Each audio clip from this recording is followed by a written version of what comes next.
সম্মানিত দর্শক, আসসালামু আলাইকুম। বাংলার তথ্যনির্ভর সর্বশেষ খবরাখবরে যুক্ত হওয়ার জন্য আপনাকে অসংখ্য ধন্যবাদ। জানিয়ে দিচ্ছি আমাদের হাতে থাকা সর্বশেষ আপডেট। ব্রেকিং, যুক্তরাষ্ট্রের মিলিটারি নির্মিত F-35 যুদ্ধবিমানের বাংলাদেশ সেনাবহরে চালান স্থগিত। সাম্প্রতিক সময়ে মার্কিন যুক্তরাষ্ট্রের প্রতিরক্ষা দপ্তর পেন্টাগন ইউএস মিলিটারির পাশাপাশি সারা বিশ্বের ইন্টারন্যাশনাল কাস্টমারদের অর্ডারকৃত ব্লক 3 কনফিগারেশনের F-35 যুদ্ধবিমানের পেমেন্টের সামরিকভাবে স্থগিত করেছেন। মূলত হাইলি অ্যাডভান্স এই পঞ্চম প্রজন্মের যুদ্ধবিমানের ত্রুটিপূর্ণ সফটওয়্যার ইস্যু এবং অন্য কিছু সমস্যার সমাধান না করা পর্যন্ত লকহিড মার্টিন কোঅপারেশন আপাতত পেমেন্ট নিতে পারবে না। আসলে $1.53 trillion F-35 fighter manufacturing project শুরু থেকে প্রযুক্তিগত কিছু সমস্যা ও সফটওয়্যার ত্রুটির জন্য এর সমালোচনা কখনোই পিছু ছাড়েনি। যদিও লকহিড মার্টিন কোঅপারেশনের তরফে জানানো হয় F-35 যুদ্ধবিমানের অধিকাংশ সফটওয়্যার সমস্যা ও প্রযুক্তিগত ত্রুটিপূর্ণ পর্যায়ক্রমে সমাধান করা হচ্ছে। 2015 সালে সার্ভিসে আসার আগের বছর 2014 সাল থেকে 2023 সালের জানুয়ারি পর্যন্ত মোট 13টি বিভিন্ন সিরিজের F-35 স্টেলথ যুদ্ধবিমান নন কম্ব্যাট মিশনে ধ্বংস কিংবা ক্র্যাশ ল্যান্ডিং করে মারাত্মকভাবে ক্ষতিগ্রস্ত হয়েছে। শুধুমাত্র 2022 সালেই ধ্বংস হয়েছে মোট 5টি বিভিন্ন সিরিজের F-35 স্টিল যুদ্ধবিমান। পঞ্চম প্রজন্মের F-35 স্টেলথ ফাইটার জেটের per hour operating and manufacturing cost $36,000 তার অধিক হওয়ার পাশাপাশি ব্যাপক আকারের জটিল ও সমর সাপেক্ষ হওয়া তা নিয়ে আমেরিকার প্রশাসন ও প্রতিরক্ষা দপ্তরের তরফে আলোচনা করা হয়। তাছাড়া সার্ভিসে আসার পর থেকে এ নিয়ে মার্কিন সামরিক বাহিনী বেশ কয়েকবার চরম আপত্তি ও সমস্যার বিষয়টি প্রশাসনের কাছে তুলে ধরেছিল। তবে মার্কিন aviation giant Lockheed Martin cooperation F-35 যুদ্ধবিমানের অধিকাংশ প্রযুক্তিগত ত্রুটি ও জটিলতা পর্যায়ক্রমে সমাধান করা হচ্ছে বলে নিশ্চিত করেন।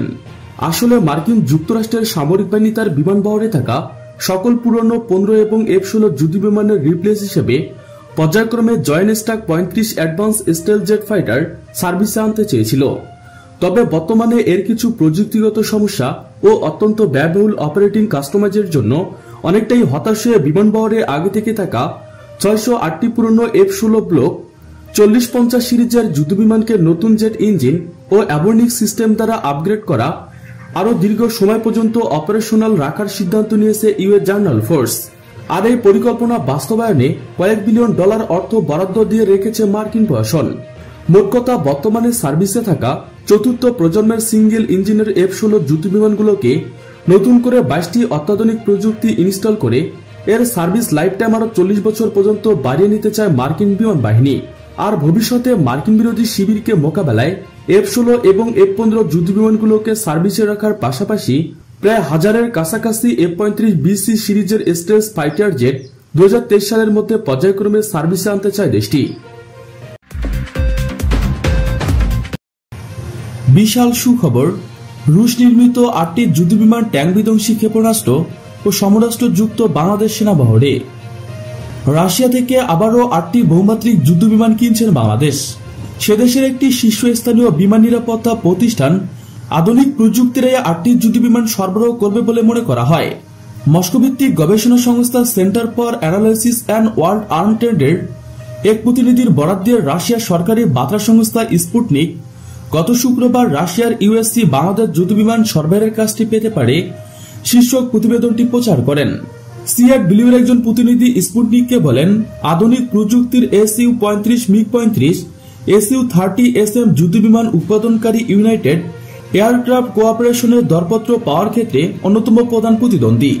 বাংলাদেশ সরকারের প্রতিরক্ষা ক্রয় মহাপরিদপ্তর 2022-23 অর্থবছরের জন্য 8টি বহুমাত্রিক যুদ্ধবিমান কেনার জন্য সম্প্রতি তাদের ওয়েবসাইটে দরপত্র প্রচার করেছেন। এতে বলা হয় 28 ফেব্রুয়ারি থেকে 12 এপ্রিল পর্যন্ত দরপত্র বিক্রি করা হবে, আর 13 এপ্রিল এই দরপত্র উন্মুক্ত করা হবে। যুদ্ধবিমান কেনার ব্যাপারে জানতে চাইলে অন্তঃবাহিনী জনসংযোগ পরিদপ্তরের ISP এর মহাপরিচালক লেফটেন্যান্ট কর্নেল মোহাম্মদ রাশিদুল হাসান রোববার সন্ধ্যায় প্রথম আলোকে বলেন, যুদ্ধবিমান কেনার জন্য সম্প্রতি একটি দরপত্র আহ্বান করা হয়েছে, তবে বিষয়টি এখনো প্রক্রিয়াধীন। রাশিয়া থেকে বড় ধরনের সামরিক সরঞ্জাম কেনার ঘটনা নতুন নয়। 1999 সালে রাশিয়ার কাছ থেকে MiG-29 যুদ্ধবিমান কেনে তৎকালীন আওয়ামী লীগ সরকার। ওই সময় থেকে চুক্তির মাধ্যমে প্রতিটি MiG-29 যুদ্ধবিমান $1,10,00,000 কেনা হয়। সার সরঞ্জাম সহ প্রশিক্ষণ, পরিবহন সহ 8টি বিমানের জন্য মোট 12 কোটি 4 লক্ষ ডলার ব্যয় হয়, যা বাংলাদেশি টাকায় ছিল 575 কোটি। 2001 সালে বিএনপি সরকার ক্ষমতায় এসে বিমানগুলো বিক্রি করে দেওয়ার সিদ্ধান্ত নেন, কিন্তু শেষ পর্যন্ত সেগুলো আর বিক্রি করা সম্ভব হয়নি। ওই সময় সরকারের 700 কোটি টাকার ক্ষয়ক্ষতির অভিযোগ এনে 2001 সালে 11 ডিসেম্বর শেখ হাসিনা সহ 5 জনের বিরুদ্ধে তেজগাঁও থানায় মামলা করা হয়। 2010 সালের 2 মাস হাইকোর্ট মামলাটি বাতিল করে দেন। আওয়ামী লীগ সরকারের নেতৃত্বাধীন মহাজোট সরকার 2013 সালের জানুয়ারিতে রাশিয়া থেকে রাষ্ট্র ঋণে প্রায় 8,000 কোটি টাকার অর্থাৎ 100 কোটি ডলার সমরাস্ত্র কিনেছেন। মস্কোতে রাশিয়ার প্রেসিডেন্ট ভ্লাদিমির পুতিনের সঙ্গে প্রধানমন্ত্রী শেখ হাসিনার শীর্ষ বৈঠকের পর এ নিয়ে দুই দেশের মধ্যে চুক্তি সই হয়। চুক্তি অনুযায়ী সেনাবাহিনীর জন্য ট্যাঙ্ক বিধ্বংসী ক্ষেপণাস্ত্র সহ বিভিন্ন ধরনের সমরাস্ত্র কেনা হয়। এর আগে 2009-10 অর্থ বছরে বিমান বাহিনীর জন্য চীন থেকে কেনা হয় স্বল্প পাল্লার বিমান প্রতিরক্ষা পদ্ধতি। এ সময় F-7 বিমানের জন্য চীন থেকে MiG-29 বিমানের জন্য রাশিয়া থেকে ক্ষেপণাস্ত্র কেনা হয়।